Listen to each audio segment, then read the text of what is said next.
गरीब आदमी यहाँ पर रह नहीं सकेगा, आबाद नहीं करने सकेगा, खा नहीं सकेगा, कहाँ से खाएगा? आबाद नुकसान हो जाएगा, पानी नहीं मिलेगा, पानी को नुकसान कर देगा। बोल रहा है ये अदानी कंपनी यहाँ पर नहीं होना चाहिए। ये अदानी कंपनी जो काम कर रहा है इसमें नुकसानी पहुँचे। गुड मॉर्निंग गाइस आरो रायजोफोर दिनैनि भिडिअआ दामाखा जागोन जे हानि एलटमेन्टखौ मानगोनां बिटिआरनि सीएम प्रमद बर' बिथाङा एपिडिसिएलनिसो होदों, आदानि कम्पानिनो होआखै।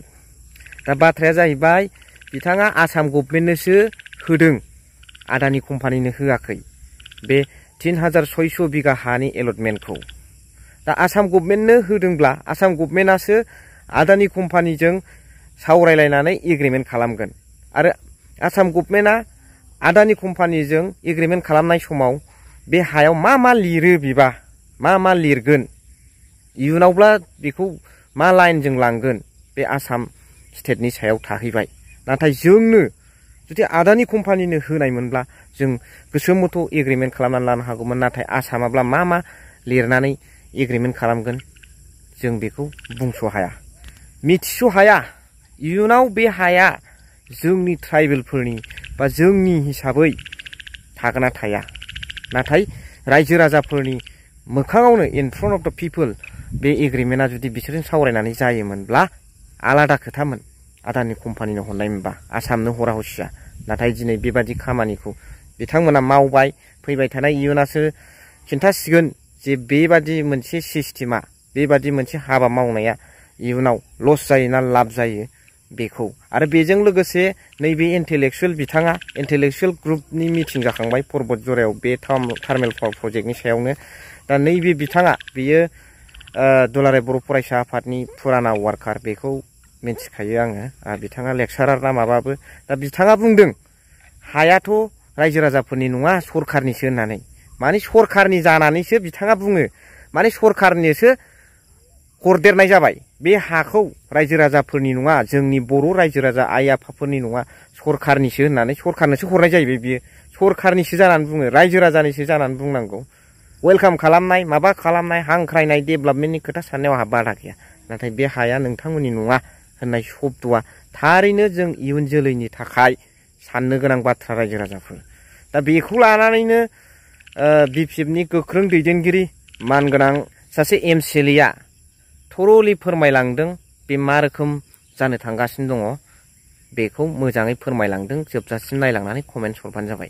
थुनजुलायनायनि जेबो बाथ्रा गैया बेवहाय, बियो कमप्लिटलि प्राइभेट। जों गभर्नमेन्टनो हगारनानै गभर्नमेन्टनिफ्राय जोंहा माबा मोनसे अनुदान मोनोबा, जोंनि रायजो राजाफोरनि गेजेराव माबा मोनसे संस्थापन मोनोबा बेवहाय जोंहा बुंनांगौ गैया। कमप्लिट बेयो एपिडिसिएलनो, आसाम गभर्नमेन्टनि एपिडिसिएलनो हगारनानै एपिडिसिएलआसो आरोबाव आदानिनो गथायनो थांगासिनो दं।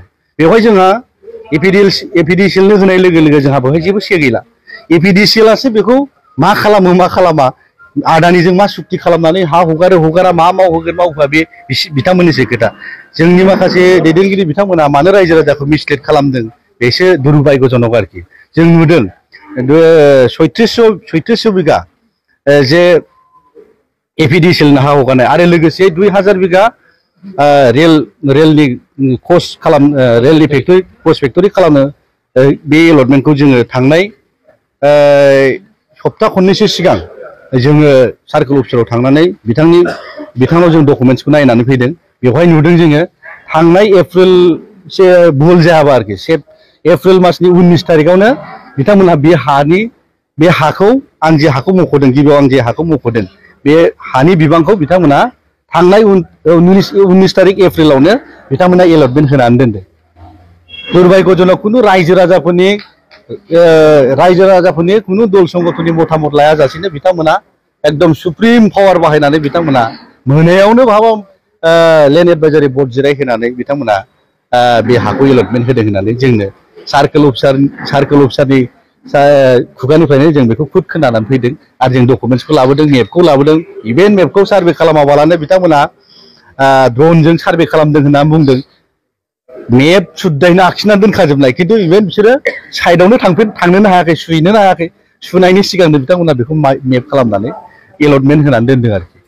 रावबो दैदेनगिरिफ्रानो रायजो राजानि सुखु दुखुआव थांथ्राबा बे रायजो राजाफोरनि गोसोआव मा अनुभब फैगोन बेखौ एसे इमाजिन खालामबानो मोनथिखायो आरो नोंथांमोनालाय इन्टेलेक्सुवेल आरो बेजों लोगोसे गुनि गियानि दा बेवहाय रायजो राजाफोरखौ मदद होनो एफा एनै मदद होनो थांनाया माबा मोनसे राजखान्थियारि लाबालाब जायो नामा आरो रायजो राजाफोरखौ सुख दुखआव सहाय हैनाया माबा मोनसे थुनजुलायनाय जायो नामा ना बिथांमोनजों सहाय होनो मोनला रायजो राजाखौ दुखुआव गाबफाहैनाय सहाय होनायानो जुदि बिथांमोननि थाखाय बिराद गिदिर क्राइम जायोब्ला बेवलाय आरो माथो खोथा दंबावो होमबालाय जेबो मावनो मोनला गाव गाबागाव सासनाव आमोलाव बयबो दादागिरि जामारो बेनो बेखौल' बुंबाय दा मा बुंनो प्रमद बर' बिथाङाबो गावनि सासन समाव दादागिरि खालामदों बिथांनि दादागिरिखौ खिन्थु सायाव नुवा सिलाय बारुद बायदिसिनाजों नङा बियो माखासे सिस्टेम खालामनानै बिथाङाबो दादागिरि खालामदों